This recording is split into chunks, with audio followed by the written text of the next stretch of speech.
جن کے والدین زندہ ہیں وہ ان کی زندگی کو غنیمت سمجھے، اور جن کے والدین کا گنا سایہ ان کے سر سے اٹھ گیا ہے وہ ان کے لیے استغفار اور کثرت دعا سے ان کی رضا حاصل کرنے کی کوشش کریں۔ اللہ تعالیٰ نے والدین کی رضا میں ہی اپنی رضا کو چھپا کے رکھا ہوا ہے، اور یہ والدین اتنا بڑا سرمایہ ہے۔ میں آپ حیثیت کیا رکھتے ہیں؟ خود امام الانبیاء صلی اللہ علیہ وآلہ وسلم نے والدین کی آرزو کی ہے۔ حدیث میں آتا ہے، امام سیوطی نے اس کو الحابل الفتاوی میں لکھا ہے، امام حیثمی نے بھی اس کو کنز الاموال میں لکھا ہے۔ ایک دن حضور نماز عشاء پڑھانے آئے، نماز عشاء پڑھانے کے لیے مصلی پہ کھڑے ہوئے، تا حد نظر صحابہ تھے، حضور کو دیکھ کر ادب سے کھڑے ہو گئے، بس آنکھیں چھلکنے لگی۔ پھر حضور نے روتے روتے کہا، لو ادرکت والدی او احدہما، کاش آج میرے ماں باپ زندہ ہوتے یا ان میں سے کوئی ایک ہی زندہ ہوتا۔ انسان نے دکھوں کی زندگی گزاری ہو، بعد میں اللہ خوشحالیاں دے دے تو انسان آرزو کرتا ہے کہ کاش آج میرے ماں باپ زندہ ہوتے، میرے دکھوں بڑا دور دیکھا تھا، آج سر پہ عزتوں کی سجی ہوئی دستار بھی دیکھتے، میری غربت دیکھی تھی، دولت کی ریل پیل بھی دیکھتے، میرے گھر میں پریشانیاں دیکھی تھی، میرے گھر کے آنگن میں محبتوں کے کھلے ہوئے گلاب بھی دیکھتے۔ آرزو کرتا ہے، تمنا کرتا ہے۔ اللہ کے حبیب صلی اللہ علیہ وسلم کے والد اس وقت انتقال کر گئے تھے جب حضور شکم مادر میں تھے، والدہ اس وقت انتقال کر گئی جب عمر 6 سال تھی۔ ابوا کی ریت کے ٹیلے ہیں، مدینہ المنورہ سے واپسی ہے، حضرت آمنہ، حضرت ام ایمن اور حضور، 3 نفوس پہ مشتمل یہ قافلہ ہے، 2 اونٹ ہیں۔ حضرت آمنہ کو بخار ہو گیا، جان گئی کہ یہ میرا بخار جان لیوا ثابت ہوگا۔ ام ایمن کو بلایا، حضور کا ہاتھ پکڑ کے ان کے ہاتھ میں دیتے ہوئے کہا، ام ایمن میرے اس بیٹے کو بحفاظت امیر قریش عبد المطلب تک پہنچا دینا۔ اور پھر اپنے بیٹے کو پاس بٹھایا، سر پہ ہاتھ رکھا، پیار کرنا چاہا اور کوئی باتیں کرنا چاہیں، لیکن ضبط کے سارے پیمانے ٹوٹ گئے، آنکھوں سے آنسو نکلنے لگے۔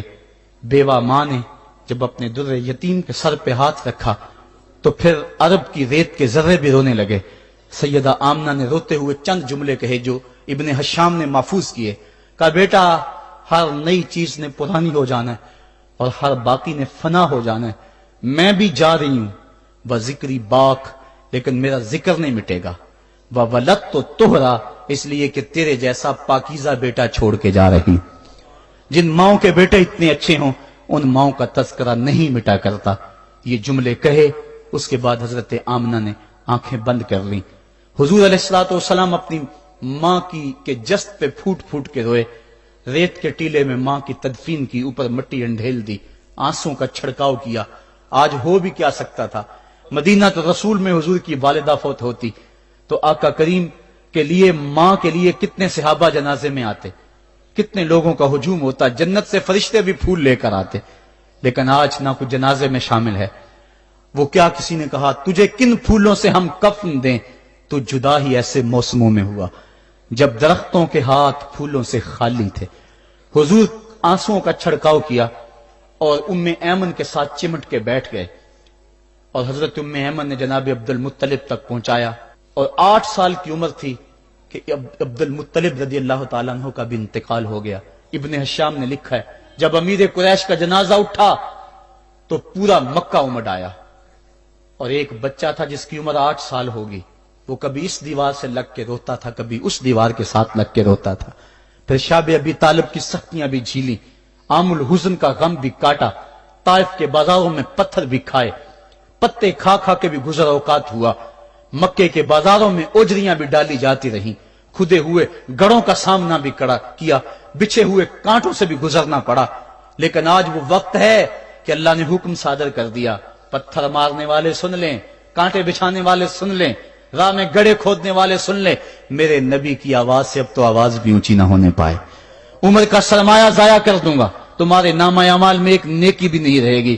اگر نبی سے ملنا چاہتے ہو ڈائریکٹ نہ آ جاؤ، پہلے گھر جاؤ، پھر کوئی چیز لو، پھر بازار جاؤ، کوئی فقیر ڈھونڈو، اس کو صدقہ کرو، پھر میرے نبی کی چوکھٹ پہ آؤ، تمہیں پتا چلے کس چوکھٹ پہ آ رہے ہیں۔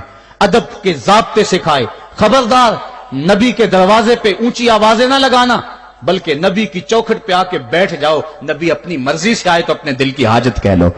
قرآن اتر چکا ہے، ادب کی آیتیں نازل ہو چکی ہیں، آقا کریم گھر سے نکلے، صحابہ ادب سے کھڑے ہو گئے،